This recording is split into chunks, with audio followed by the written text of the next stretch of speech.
Well, we've been thrilled, haven't we, with the first two talks in seeing the great movement of God amongst the nations. After 43 years, Britain is now moving out of Europe, and Sheba and Dedan, the Saudi Arabian Peninsula, talking to Israel, sharing military secrets. Who would have thought that would have happened 20 years ago? But there it is, in the purpose and hand of God. And now we come this evening to another incredible sign, and it's the development of the King of the North. And this sign, brothers and sisters, is an amazing sign because we as a brotherhood have been waiting nearly 100 years for this to develop. And we see this evening how that will in fact transpire. The amazing thing about this whole arrangement is that my PowerPoint's not going to work. When the Berlin Wall fell, there was great disquiet amongst the Brotherhood that Russia had fallen from grace, its power was no longer apparent on the world stage, but now we're getting headlines like this. How Putin made Russia's military into a modern, lethal fighting force. Now, that's an incredible statement when you think about it. The article went on to say that the Russian military is now better equipped and more capable of conducting modern combat operations than at any point since the fall of the Soviet Union, which has caught analysts in the West by surprise. And this always seems to be the way with Russia, catching the West by surprise. You may recall that last year they launched a number of cruise missiles from the Caspian Sea, caught the West by surprise. Russia is in Syria, caught the West by surprise. And that's the way Russia is. And let me tell you, brothers and sisters, that if this man is not the Gog, the next man will be frightening indeed. Because this man has such a grip on power that he has single-handedly moved the Russian economy and the Russian military into the forefront of the nation's psyche. Whilst we're talking about the development of Russia in Syria, we need to be aware that Russia is opening up another front in Europe. And as we speak, in the last week or so, the Russians are building their forces on the Ukrainian border. What happened was that some Ukrainians crossed into Crimea, which is of course now held by Russia, and began a number of intelligence exercises in an attempt to try and overthrow some of the forces in Crimea. And when Putin heard that, the newspaper says he was furious. So much so that in actual fact, this military escalation by Russia in Crimea against Ukraine brings this kind of reaction to the world. Preparations for conventional conflict between Russia and Ukraine are accelerating, and the likelihood of open war is increasing rapidly. Now, whether or not this happens, we'll have to wait and see. Putin is a master of strategy. He'll put pressure on a country, withdraw the pressure. Put pressure back again, withdraw the pressure. He's the one that will send fighter planes to buzz US warships in the Baltic area. He's the one that will pull back and then go forward and pull back. This may just be an exercise, but this is the reaction of the press at the moment. They are worried that the increasing demands of Russian security in the region of eastern Ukraine, which is mostly a Russian population area, is now coming to the stage of acceleration. So whilst Russia's in Syria, this other front's now opening up in the west here in the Ukraine. Article here on US military strength, preempting further Russian aggression against Europe. Acceptance of Russia's aggression in Europe will only invite more. And that's the issue the West is facing. If Obama wants to counter Russian aggression, it sends 150 Marines into Poland. That's not going to stop 20,000 Russian troops. And this acquiescence by America, this very, very muted response, is only encouraging Russia to make more threatening demands across the borders in Europe. The occupation and illegal annexation of Crimea and the subsequent war in eastern Ukraine indicate that Russia is both able and willing to use military force against neighbouring nations. This should not come as a surprise considering Russia's invasion of Georgia in 2008. So the trend is continuing. The aggression, movement of troops is all not just posturing, but as this particular article said, there's a willingness and ability by Russia to use force to do this. Well, that's in the western part of the world, and we'll wait with interest as to see what happens. Will the pressure go on? Will the Ukrainians cave in? You see, the fact with Ukraine is this, that they're not part of NATO, so you see it's fair game as far as Russia's concerned. He's not touching a NATO country. Let's move across to our subject more this evening. You know, this is an interesting picture, isn't it? You don't see many people kissing Vladimir Putin. But she's a Syrian, actually. She's from Damascus, and that's a poster of Vladimir Putin. And what it demonstrates is that in the eyes of the Assad government, in the eyes of the current government in Damascus, which Russia supports, there is a huge relief that Russia is now stepping in to sort out the mess in Syria, the civil war in Syria. You may recall that 4 or 5 years ago there was the Arab Spring, and the Arab Spring has sputtered. And when it got to Damascus, it divided the country, and half the country in the north wanted to take control of the government, and Bashar al-Assad said, no way in the world will you come into Damascus, and civil war eventuated. That was going on for 2-3 years with tremendous loss of life. And now Russia stepped in, and you get photographs like this of this woman from Damascus kissing the portrait of Vladimir Putin, the saviour of Damascus. Quite a significant thing that we're seeing in this particular situation. Let's go to Daniel chapter 8, which was read this evening, because we're going to draw the background to this expression, the King of the North, and we're going to explain the way Daniel used it, the way the Bible uses it, to talk about this conflict that's emerging in the Middle East itself. Now, as Brother Brian mentioned, the roots of all of this conflict begin in Daniel chapter 8. And in verse 5, we read there, as I was considering, behold, an he-goat came from the west on the face of the whole earth, touched not the ground, and the goat had a notable horn between his eyes. And Daniel, in fact, provides the interpretation in verse 21. That goat with the notable horn is the Grecian power under Alexander the Great, and it was a notable horn. It took the world by storm. The record then says, in verse 7, that the conflict was so fierce, feet never touched the ground, and the record says in verse 7 that I saw him come close to the ram, and he was moved with choler against him. That's an unusual word in our authorized version. The Hebrew word means bitterness. It in fact describes the motive by which the Greeks attacked the vast expanse of the Medo-Persian Empire.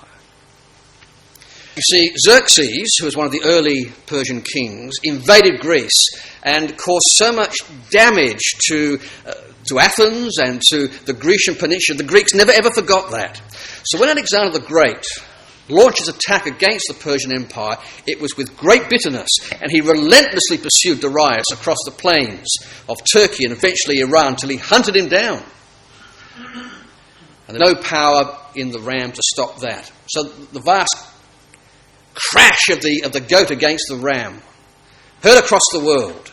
None could deliver the ram out of his hand. Dramatic, as Alexander the Great swept all the way across the then known world.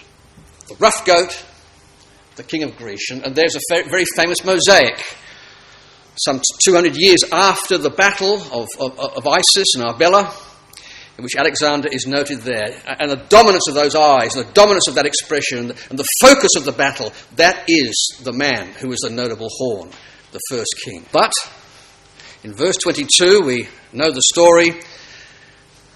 Never seen a ram with 4 horns, but I did find a photograph of one, and this is a mutation.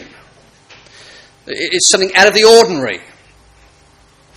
And that's the description of the succession of Alexander's empire. The horn was broken, removed. Alexander died in Babylon in the age of 33, in absolute contrast to the Lord Jesus Christ. And from that, this whole massive empire disintegrated. Now the record says there in verse 22, at the end of that verse, that 4 kingdoms shall stand up out of the nation, but not in his power.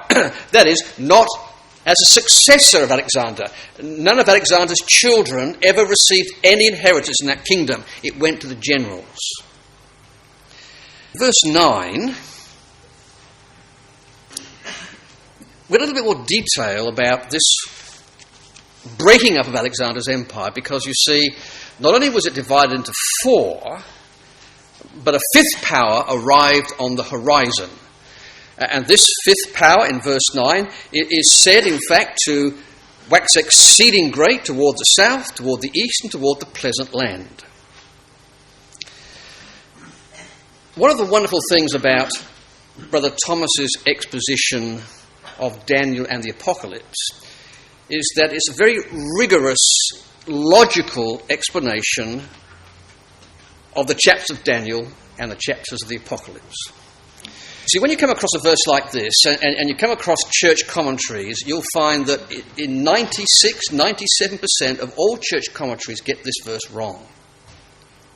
And it leads them down a path in which there is no real solution at all. But the doctor, through his careful reading of the Bible, was able to explain this verse and this chapter very wonderfully, as we shall see a little bit later on in the course of our address. You see, the churches say that this development of this fifth power was really Antiochus Epiphanes, who was another Seleucid king. And all of these verses in Daniel chapter 8 have no relationship to anything future. It all is found within Antiochus Epiphanes. And Brother Thomas saw the error of that. Show the error of that as well. But this fifth power emerges, and the record says that it comes from the west. Well, that's not actually mentioned, is it? That's already assumed. Geographically, the Roman power absorbed all of these Greek powers, but prophetically, it is linked with the Syrian horn. You see, it must have already come from the north because it goes south, and it must have already come from the west because it goes east. And the reason why, prophetically, the Roman power, this fifth power on the horizon, which we shall see in a moment, comes out of the Syrian horn is because it's got to link with the brass and the iron of the bands of the tree of Daniel. It has to be linked to the Seleucid horn. Now, I'm going ahead a little bit more on that, but it's interesting that the doctor saw all of this. That this fifth power that arrived on the horizon was in fact not Antiochus Epiphanes, it was Rome. Now let's just have a look a bit closer at this. This power in verses 10 to 12, let's read that, shall we? It waxed great, even the margin is correct, it's against the host of heaven. It cast down some of the host and the stars of the ground and stamped upon them. Yea, he magnified himself against the prince of the host. And by him the daily sacrifice was taken away, and the place of his sanctuary was cast down. Now, the church says Antiochus Epiphanes. Antiochus Epiphanes invaded the land of Israel. The prince there, the host, was the high priest, and he confronted the high priest, and he, in fact, destroyed some of the temple. Well, he actually didn't do all of that. But actually, it's all wrong. See, because the prince of the host is Jesus Christ himself. And the sanctuary that was cast down was the destruction of the temple by the Romans in AD 70. Now that expression, cast down, just keep your hand in there, come across to Matthew 24. Now this is how accurately our Lord read his Bible. You see, because in Matthew 24, that's exactly the language that's used. We know the story, don't we, that the disciples looked across the temple in Matthew 24, and they deliberately showed the Lord all of this magnificent building, and it was a magnificent building. It's one of the wonders of the ancient world, Herod's temple. But verse 2, Jesus said to them, "See ye not all these things?" Matthew 24, verse 2, "Truly I say to you, there shall not be left here one stone upon another that shall not be cast down." Thrown down. That's the language of Daniel chapter 8 and verse 11. You see, the Lord knew that was speaking about Rome. It was a prediction about the destruction of the Jewish people and the destruction of the temple, and every stone will be cast down. You see, the Lord knew that. Now, let's come across, shall we, to the fulfillment of this. What is intriguing about this incident is that when Alexander the Great died, there were five generals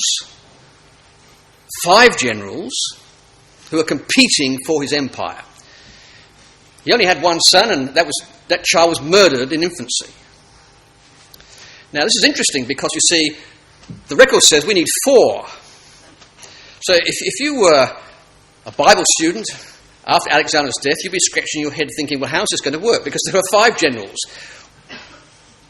That one there in the brown, Antigonus, was the fifth general that sought to lay claim to Alexander's empire. But you see, what happened was that in 301 there was a huge battle, the Battle of Ipsos, and that fifth general was removed.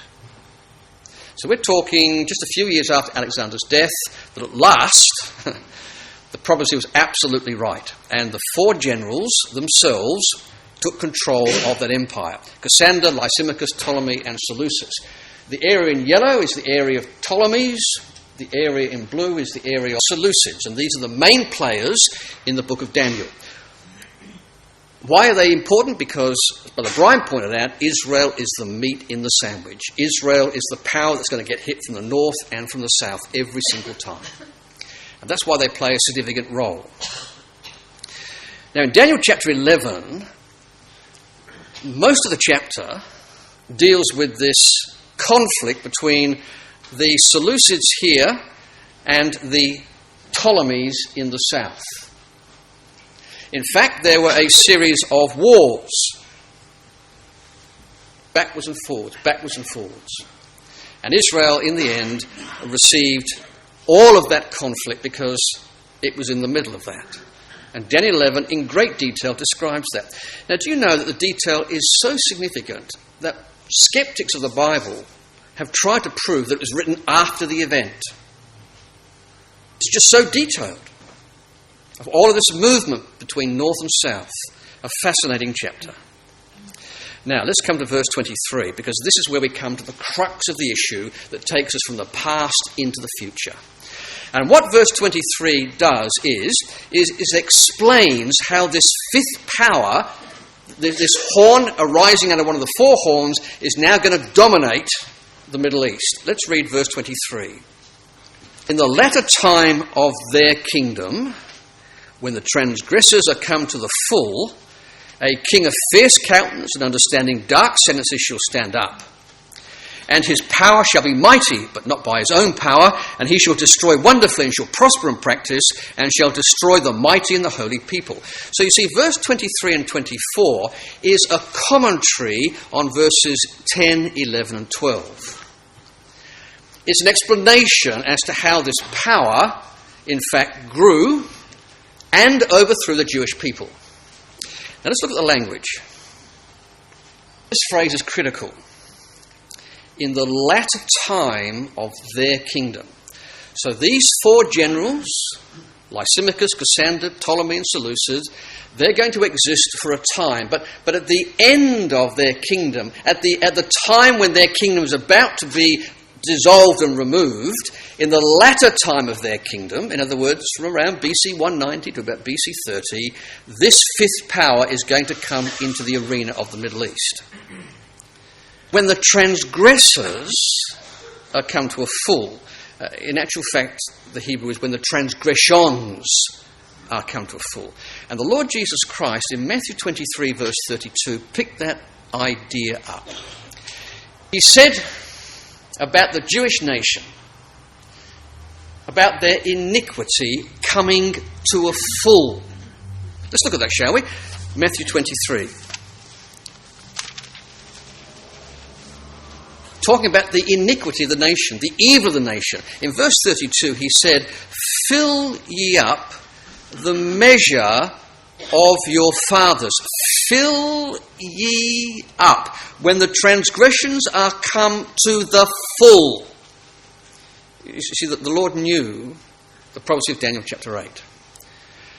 So, in the latter time of their kingdoms, so when these four Greek divisions are going to now crumble beneath the might of Rome, and when the transgressions are going to come to a full, when the Jewish people's iniquity is about to be topped up to the full, A king of fierce countenance and understanding dark sentences shall stand up. Now I want you to come to Deuteronomy 28, because that expression is drawn from Deuteronomy 28.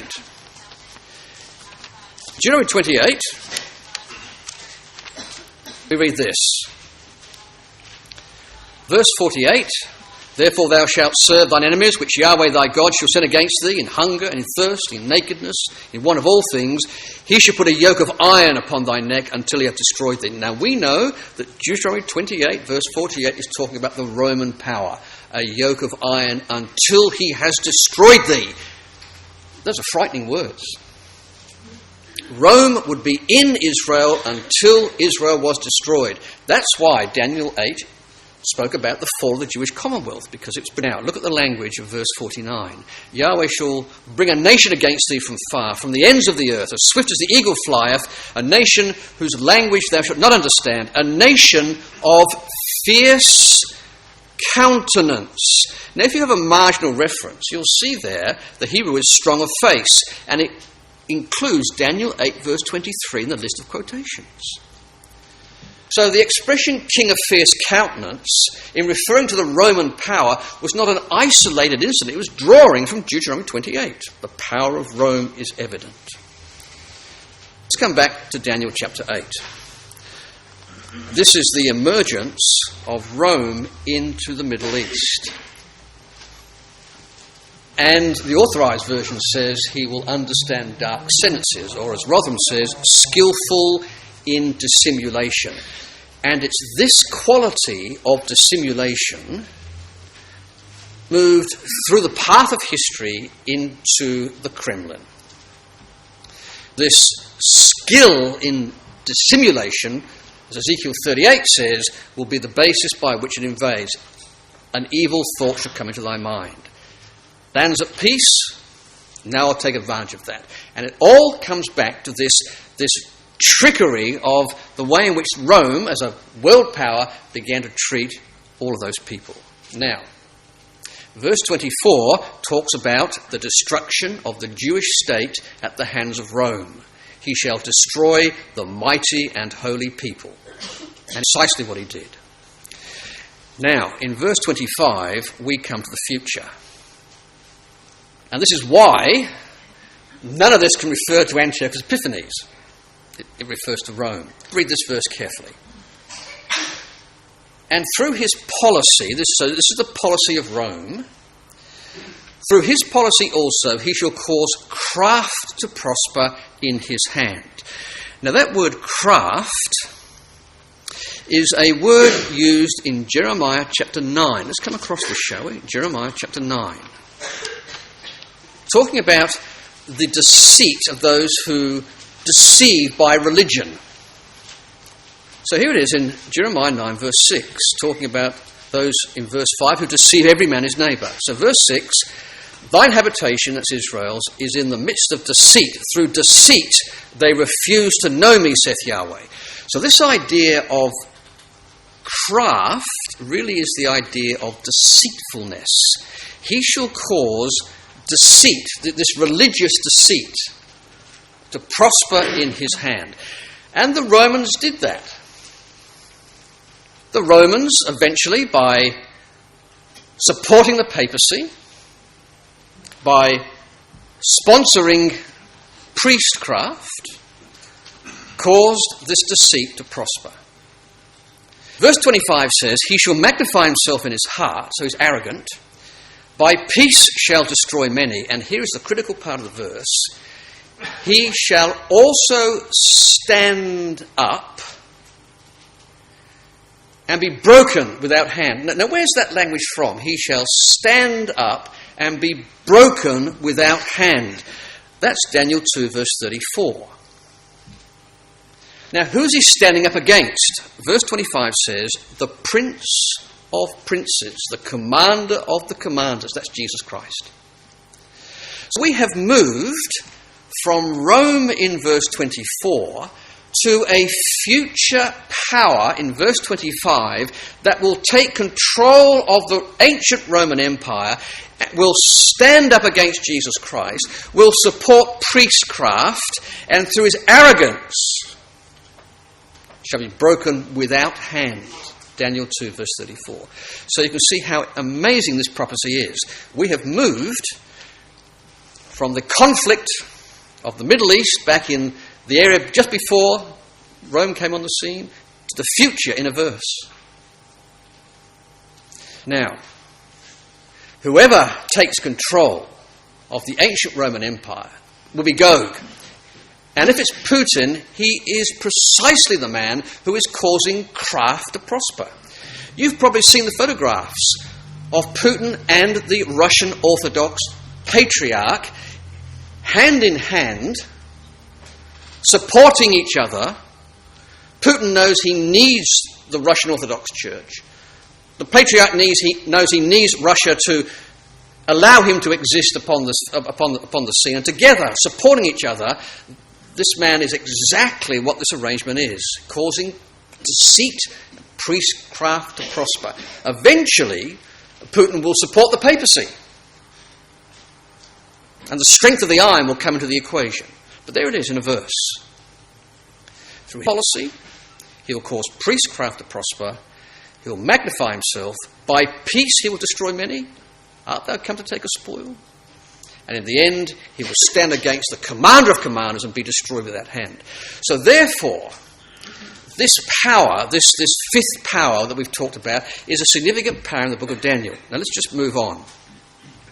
So historically, what happened? Well, those four Greek parts, Lysimachus, Cassander, Ptolemy and Seleucid, eventually, in growing powerful in this particular region, failed to really understand the threat that Rome presented. And Rome slowly encroached on the Greek territory from the west. You can see there the map on red. That's the area where Rome is now coming into Greece. It actually came in through the Pergamon area, historically. But prophetically, it's linked with the Seleucid horn. Now, whilst that's happening on the west, the Persians are nibbling away on the east. So you can see that the Seleucid Empire that was once right across that ancient territory is now being nibbled both east and west. Until finally, Rome took the lot. Took Egypt in BC 30, took Syria in BC 63, took Judea in BC 65. Now the interesting thing about this, for a very brief historical moment, Rome, Babylon, only for about 20, 30 years. But it was enough just to link Babylon with Rome. Just 20, 30 years, that's all it took. And then the empire shrunk back a little bit. But in the providence of God, it needed just to make that link. You see, the bands of brass and iron, which banded the Babylonian tree, needed to have that connection with Babylon. And under Hadrian, the empire went out, touched Babylon very briefly, and then shrank back. So there was the connection being made prophetically. But you can see now from that map that the king of the north and the king of the south have disappeared. That they are no longer entities. Okay? No longer do they exist. They've been absorbed by the Roman power. And as time progressed, they continue to be absorbed. The Turks came in, the Roman Empire divided, still absorbed. The Turks, Ottomans came in, they were still absorbed. They weren't independent powers. Let's come to Daniel chapter 11, because Daniel chapter 11 is an expansion of Daniel 8. And if you recognise that, it makes so much more sense, and it's easy to grasp. Daniel 11 is the expansion of Daniel 8. So when we come to verse 36 of Daniel 11, we really have an explanation of this king of fierce countenance. We have this further development of this fifth power, this Roman power. Okay, let's read verse 36, shall we, of Daniel 11. And the king shall do according to his will, and he shall exalt himself and magnify himself above every god, and shall speak marvellous things against the God of gods, and shall prosper till the indignation be accomplished. Now, I've got here 3 points of connection, which we need to understand to make the links between Daniel 11 and Daniel chapter 8. The first thing is this. In Daniel 11, this power is called the king. That's clearly a reference to the king of fierce countenance in Daniel chapter 8. Secondly, Daniel chapter 11. Sorry, that verse there shouldn't be 26, it should be 36, my apologies. Daniel 11:36, he shall magnify himself above every god. That's exactly what Daniel 8 had. He shall magnify himself in his heart. And here is the other critical connection. This king in Daniel 11 verse 36 will prosper until he is destroyed in the indignation. So whoever this power is, this king in Daniel 11 verse 36 will exist until he's destroyed by Jesus Christ. And that's why it's important to understand that context. That's exactly what Daniel 8 was saying, that power which by deceit and craft will exist until he's destroyed by the Prince of Princes. It's exactly the same point being made. These two powers are exactly the same power. Daniel 11 verse 36 is a little bit more detail about how this king is going to support priestcraft. He shall honour a God of guardians. He shall honour Catholic saints. Now, in Daniel 11 verse 40, read, at the time of the end shall the king of the south push at him, and the king of the north shall come against him like a whirlwind. Now we have to understand that there's a subtlety in this verse. And the subtlety is this. There are not just two powers in that verse, there are three. There is the king of the north, which is the old Seleucid territory. There's the king of the south, the old Ptolemy territory. And there's a power called him. There's three powers in that verse. Here's the drama of the verse before we explain it in detail. The king of the north and the king of the south disappeared from history when the Romans took that area. Absorbed by the Roman Empire, they disappeared as entities. There was no longer an independent foreign power in Seleucia and an independent foreign power in Egypt. It was absorbed in one huge colossal power. That continued for nearly 2,000 years, and then in 1882, the area of Egypt got its independence very briefly, and the Ottoman power lost control of Egypt, and Egypt for a very brief time was independent until a foreign power occupied Egypt, and that foreign power was Britain. That time, in 1882, when Britain went into Egypt, the king of the south began to emerge in the drama of history for the first time in 2,000 years. But the Seleucid Empire, the king of the north area, was still part of the Ottoman Empire. The drama of Daniel 11 verse 40 is that after 2,000 years of absence, in the time of the end, these two powers suddenly reappear. That's the drama of the verse. Think about that. They've disappeared for 2,000 years, and in the time of the end, they reappear on the stage. But they reappear in the context of the king of fierce countenance, the king of verse 36. And that king is the him of the verse. Now, you've got to get your head around that. So, time of the end, king of the south, a foreign power in occupation of Egypt, will push at him. Him is this king in control of the Byzantine part of the Roman Empire. It is the Turkish power. And that's why when the king of the south pushed at him, it was pushing at the Turkish power, the king of fierce countenance. In 1917, as Brother Brian mentioned, we have this push, and it was a battle that just did that, pushed. It was a battle, but it was a confining push. It wasn't a total decimation of the Ottoman Empire. It just confined them a little bit further north. It's the drying up of the Euphrates in Revelation 16. The Australians were involved in that. It was the final cavalry charge in history. The Australian Light Horse Brigade helped take Beersheba. General Allenby went into Jerusalem and realised that he was entering a holy city and dismounted from his horse and walked into that city, knowing that he was unworthy to take that city. There's a sense of history with these people. But biblically, that was the king of the south pushing at him. Right up the Euphrates a bit more to allow the whole realignment of the Middle East to the Sykes-Picot Agreement. And Israel came back under the Balfour Declaration. Now, the next part of the verse says this: King of the north shall come against him. So if the British pushed him, the Turkish power, then the king of the north coming against him is the Russian invasion of Turkey. That's where we get it from. Okay? Now the point is this, is that we as a brotherhood have been waiting nearly 100 development of the king of the north. 1917, the king of the south pushed at him, but there was still no king of the north. Last year, we saw the beginnings of the king of the north. Now let's just review this. This area in blue is the Seleucid Empire. This is the king of the north territory. And I want you to notice that part of that king of the north territory goes into Turkey, but it really includes Syria, Iraq, Iran, Afghanistan and Pakistan. And Turkmenistan as well. So that's the area, the geographical area of the king of the north. And we therefore expect a power to emerge in that region which will eventually invade Turkey.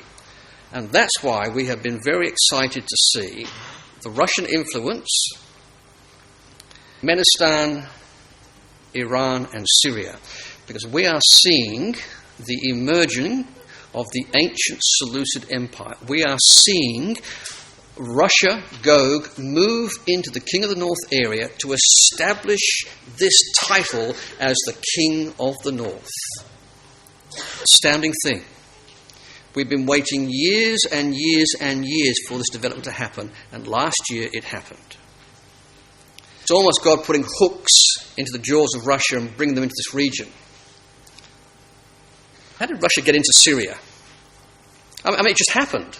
And that's the marvel of this movement. It just caught everyone by surprise. 1 minute they're not there, next minute they are there. So what happened? Well, Syrian President Bashar al-Assad had an army there, and he was fighting for his life. Civil war broke out. And that was exacerbated by the emergence of the Islamic State, IS. I believe that the Islamic State providentially were part of the hook that brought Russia into this region. It won't be the hook that brings Russia into the Middle East to take Israel, but it's an example, isn't it, of the way God drags nations into these positions. And I think ISIS is part of that arrangement. Well, this fierce conflict is continuing in Syria. It's an awful conflict. Thousands and thousands being displaced. You only have to see the photographs of the refugee camps. There's almost 2 million in Jordan.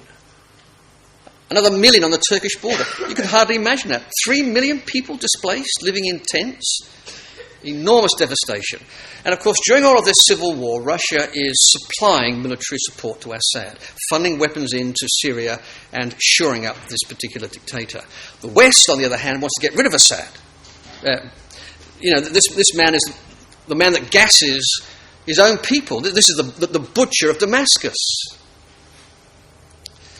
Well, in mid-2015, that's last year, Russia begins to construct new infrastructure at the Latakia Air Force Base in Syria, and the port in Tartus is upgraded to take larger ships. So weapons and advisors start arriving in Syria in great numbers. Build up here. These things don't just happen without a build-up of forces and intelligence and infrastructure. And Russia is expanding runways and building port infrastructure. There's something in the wind here. And then on the 3rd of September 2015, on the pretext of fighting terrorism, Russia commences airstrikes against ISIS targets. And because the West is also fighting ISIS, there is little they can do to stop Russian expansion. Now they're caught flat-footed, because if I'm America and I'm bombing ISIS, and someone else comes in and helps me bomb ISIS, then, well, that should be commended. The trouble is it was Russia that came in to bomb ISIS, and America couldn't say anything. Well, we subsequently know that Russia didn't just bomb ISIS. Russia, in fact, started to bomb the rebels who were fighting against Bashar al-Assad. Recently, Aleppo, you've probably seen the photographs of Aleppo in Syria. Aleppo is a little microcosm of all of this complexity. You've got Kurds, rebels, Russians, Iranians, Hezbollah, Syrians, all focused on this little city, or this city called Aleppo. And Russia has no qualms at all about bombing hospitals or civilians. Awful situations, like the Assyrian of old, aggressive, powerful, almost Nazi-like in their advances. Don't care about civilian casualties. This is the Russia in Syria. So, we get articles like this. Russia's permanent military base in Syria. Moscow just tipped the balance of power in the Mediterranean. Though there has been remarkable little discussion on the subject of Western media, Russia last week quietly acquired, for the first time in its modern history, a proper permanent base in the Mediterranean. See, Tartus was temporary. Latakia was temporary, but now they're starting to become permanent. Following negotiations between the Syrian government and Russia, an agreement dating to 2015 has now been ratified by Russia, turning the Russian air base at Khmenin in Syria into a permanent base. In other words, Russia will retain the base beyond the conclusion of the Syrian conflict, and its presence has just been made permanent. It is there to stay. A few months ago, they said they were withdrawing. It was just a smokescreen. You see, he's deceitful. He's skillful in dissimulation, says Daniel chapter 8. They're there to stay. Why? Because the biblical prophecy of Daniel says they must be in the territory of the king of the north. They must be in that region of Syria, Iran, Iraq, Afghanistan. And there have been successes against ISIS. And there's a map there showing the complex spaghetti of Syria. There you'll find that in red there, Islamic State losses in 2016. In the darker red, Islamic State territory loss in 2015. So you see, the northern part of ISIS is in fact decreasing. Russia's making headway. When Palmyra was taken in Syria, the Russians were very quick to say, we helped. Russia's winning. Russia's seen as a reliable ally. America's not really winning much, but Russia is. And that, to the Syrian people, is certainly worth taking note of. Get the job done. Now, this is what I meant when I said I think that ISIS is providentially one of the hooks that's brought Russia into this region. See, ISIS is a Sunni extreme reaction. Normally we've been used to Shiites bombing and carrying out atrocities, but this is the other extreme, Sunnis. And these Sunnis have, in fact, a global terror campaign. It's Brussels, it's Nice, it's places like that. That's why a worldwide solution has brought Russia into this, not just to shore up Bashar al-Assad, but to be an excuse to come into the region and deal with ISIS. ISIS may continue to be there until Armageddon. We don't know, but it's been the hook that's brought Russia into that particular area. Who can sort that complexity out? The other significant thing is that there have been some game changers as far as military hardware is concerned. You know, Ezekiel 38:7 says that Russia will be a guard. And this whole concept of missile defense systems is this guard that Russia provides. It's got missile systems in Europe. It's got now missile systems here in the Middle East. Now look at the range of that missile. Who's going to challenge any aeroplane of Russia in that area there? And I want you to notice too that it also creeps across half of Israel. That's disturbing the Israelis because they've had free rein up until now in going in and just taking out a few Hezbollah or Syrian weapons threats. But now, of course, Russia's in there and there's a problem. That's why Netanyahu and Putin meet regularly to actually sort out the rules of engagement. And Putin has said, not so much in many words, but has said to Netanyahu, look, on certain occasions you can go across the border and hit Hezbollah. Just let me know first. And that's a deal that the Russians and the Israelis have made. It's sort of sort of an uneasy truce in some ways. But that's the threat that Russia poses to Israel. It has put an umbrella of its S-400 missiles within range of Israel. And that's dangerous indeed. So Israel no longer has the flexibility it had several years ago. be thou a guard to them. He shall cause craft to prosper. There is a Christian zeal behind Russia's war in Syria. Here's an Orthodox priest blessing assault rifles and handing them out to Russian armed guards. You see, Putin is seen to be the hero and champion and saviour of the Christians in the Middle East. There aren't very many of them. Putin is seen to be the saviour of that. So here's a Russian Orthodox priest blessing a fighter plane just before it takes off. So he's got the holy water and he's sprinkling on the fuselage. You see, because that's the craft that's being sponsored by Putin himself. Many examples of this liaison with religion. Now, the other fascinating thing is this. Persia, in Ezekiel 38, belongs to the Russian Confederacy, and it's all part of that King of the North territory. So there have been these significant photographs. There's Putin all smiles with the Iranian leaders. Russia and Iran just got even closer. They have signed military deals exchanging intelligence. Russia and Iran have increased trade relations, especially over the past 5 years. They're involved in trade talks over nuclear technology, energy, arms sales, and have recently signed an intelligence agreement. So it's significantly binding these two together. Russia is part of the King of the North. Iran is in that territory, and the two are together. The latter will enable them to share intelligence, operate electronic and cyber warfare facilities on the Syrian-Lebanese border. This facility could gather intelligence on Israel and the United States. Any Iranian-Russian alliance must be given more consideration as it relates to the Middle and Near East and the world. So this particular commentator understood the power of these two nations getting together. The reason why this is significant is not only is it part of the territory of the King of the North, but you see, when Iran made that nuclear deal with America, what it did was unfreeze billions of dollars of Iranian assets in US banks. And now Iran is using that money to rearm and to reassert itself in the region. That's why it's in Ezekiel 38. Persia, Ethiopia and Libya. This alliance is significant. Now, in that cartoon, you have there a lot of truth expressed in that Iran's whole concept of becoming a dominant part of this region is to use Iraq to get to Syria.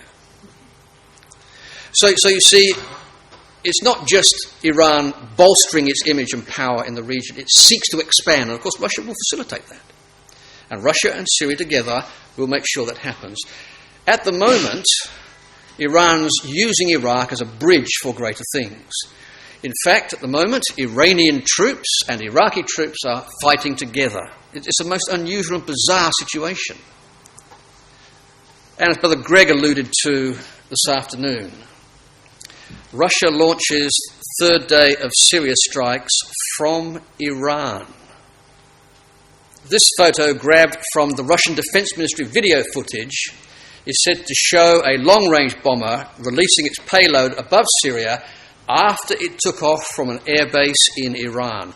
Now, the significance of that is that Iran has never, ever allowed any foreign power ever in the history of the revolution of Iran to use its facilities, and now it's allowed Russia to use its facilities. There's more than just alignment here. There's a cooperation going on which allows the Iranians to break their own rules and allow Russia to come in. Now, this article here, The Price of Powerlessness, I'm going to just quote in full. It is a fascinating article. This particular opinion writer of the Washington Post, Charles Krauthammer, is quite famous for some of his astute views of the Middle East. Let's just read some of this. This week, Russian bombers flew out of Iranian air bases to attack rebel positions in Syria. The State Department pretended not to be surprised. It should be alarmed. Iran's intensely nationalistic revolutionary regime had never permitted foreign forces to operate from its soil. until now. The reordering of the Middle East is proceeding apace. Where for 40 years the US-Egypt alliance anchored the region, a Russia-Iran condominium is now dictating events.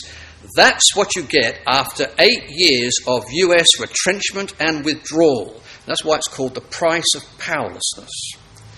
That's what results in the nuclear deal with Iran, the evacuation of Iraq, and the utter US inability on Syria. So he's pulling no punches here.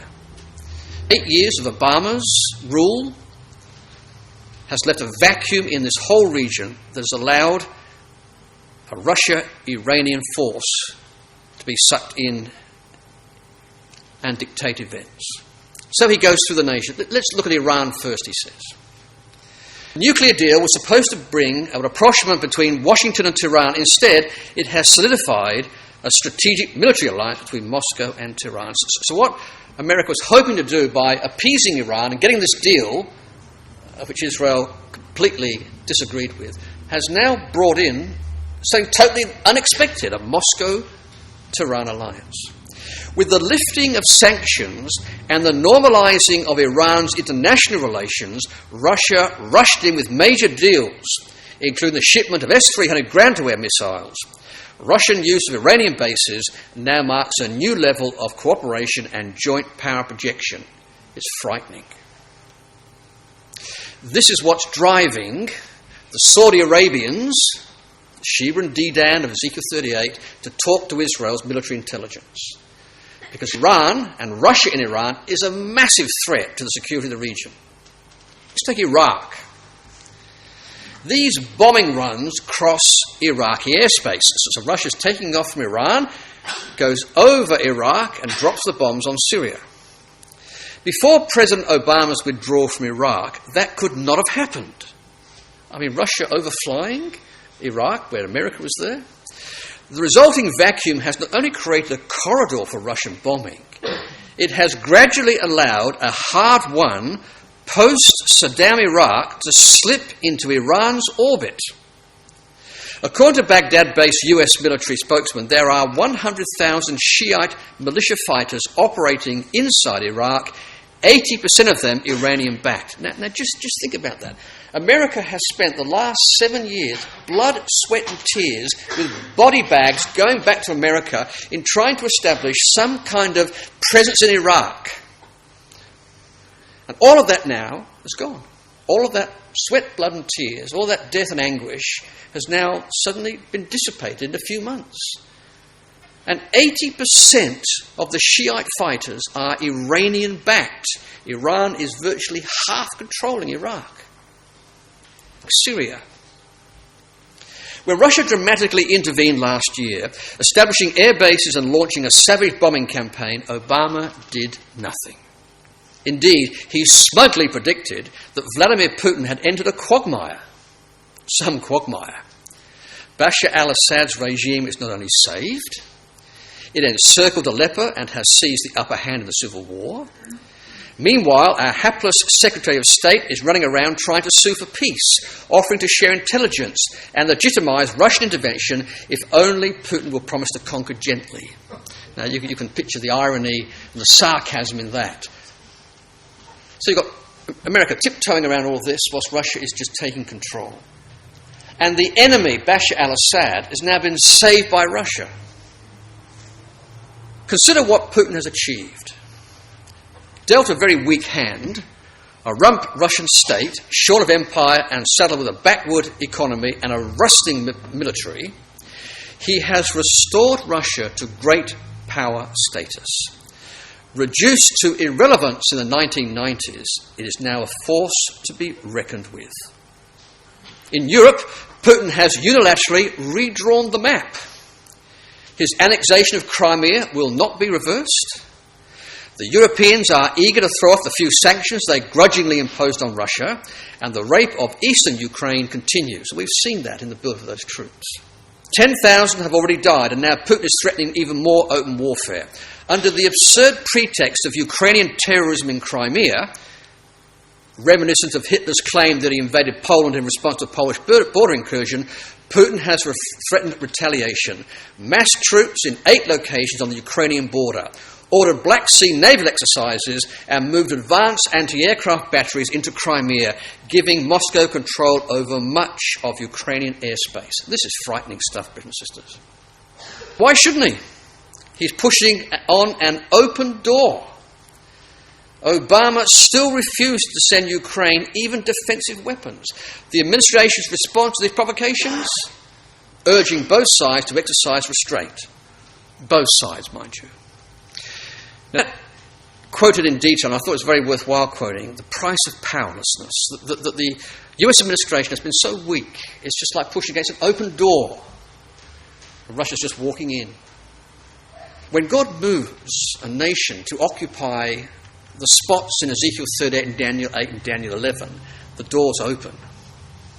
And he moves in there. In a gratuitous flaunting of its newly expanded reach, Russia will be conducting joint naval exercises with China in the South China Sea in obvious support of Beijing's territorial claims and illegal military bases. Now, we've often wondered how China actually fits into this arrangement. Well, China's not really mentioned in the scriptures. But what is interesting is that as time is progressing, it's becoming obvious that China is allying itself with Russia. China's quite anti-American. Russia and China share similar views about the West.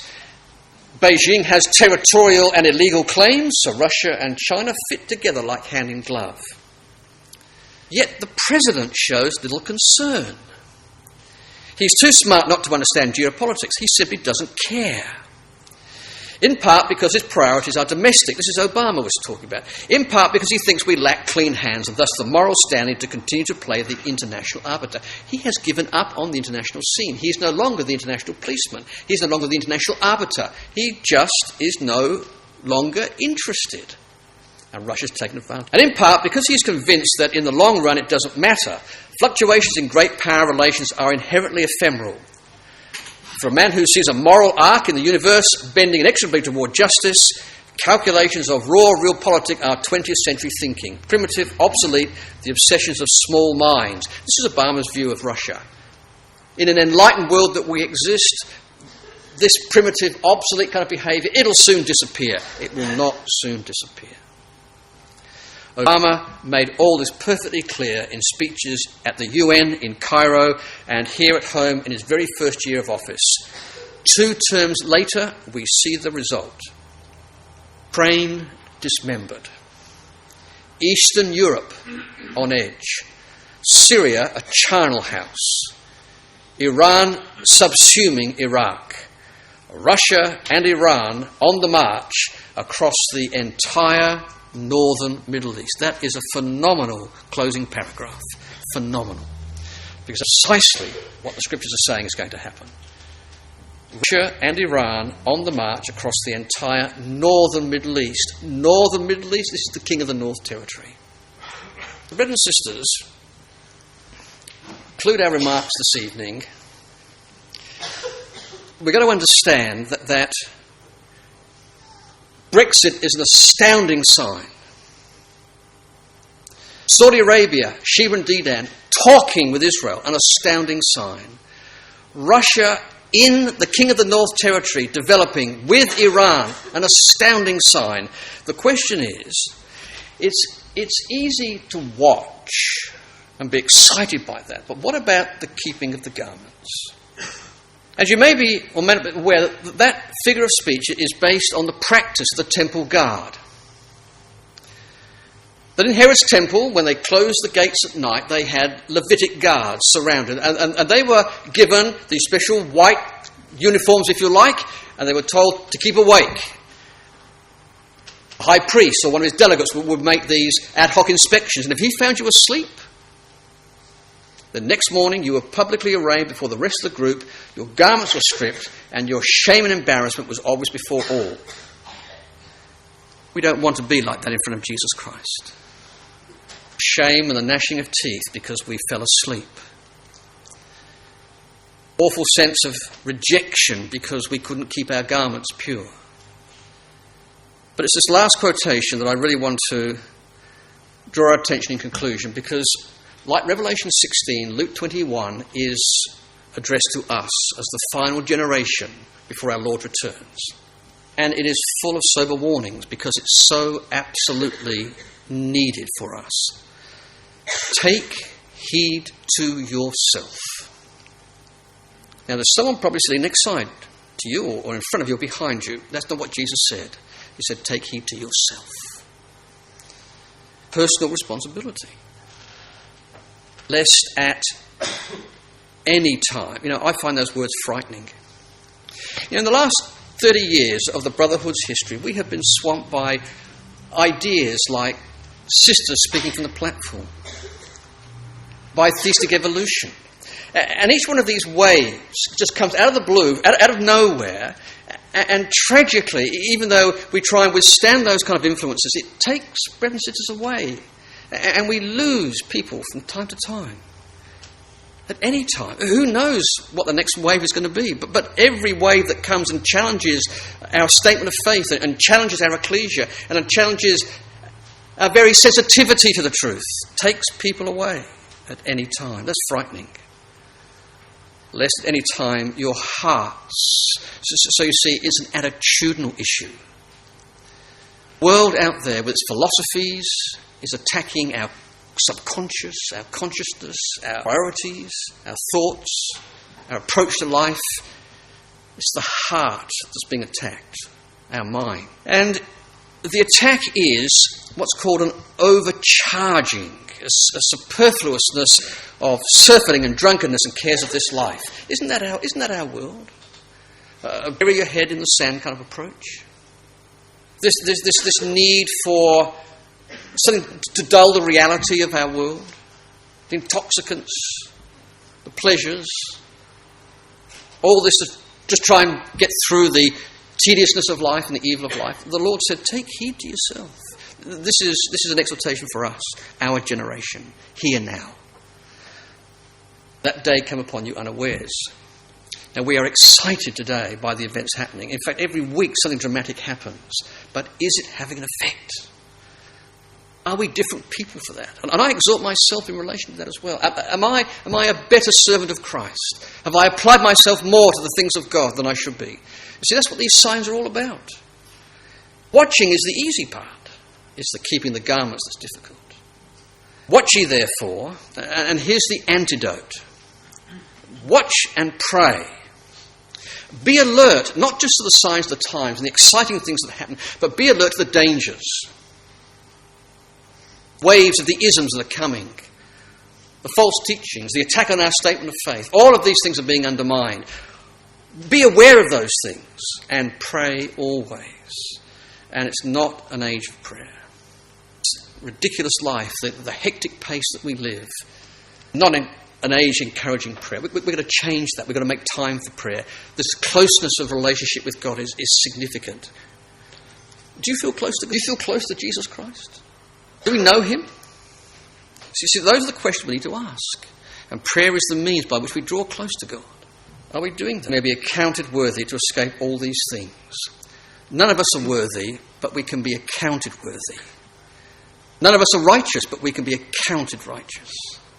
Well, that's our prayer, brothers and sisters, that the things that we've been discussing today will have an impact, will make a difference. That tomorrow morning, if we partake of the emblems, we're going to have a resolve to better brothers and sisters in Christ. Take heed of the things of our responsibilities more significantly. To attend to the word and to service, to dedication. Tomorrow's a new day. And these things have to affect us in the end. All want to stand accounted worthy before the Son of Man. None of us want to be ashamed, rejected, refused. None of us want that, but are we prepared to make the changes? Watch ye therefore and pray always that you may be accounted worthy to stand before the Son of Man.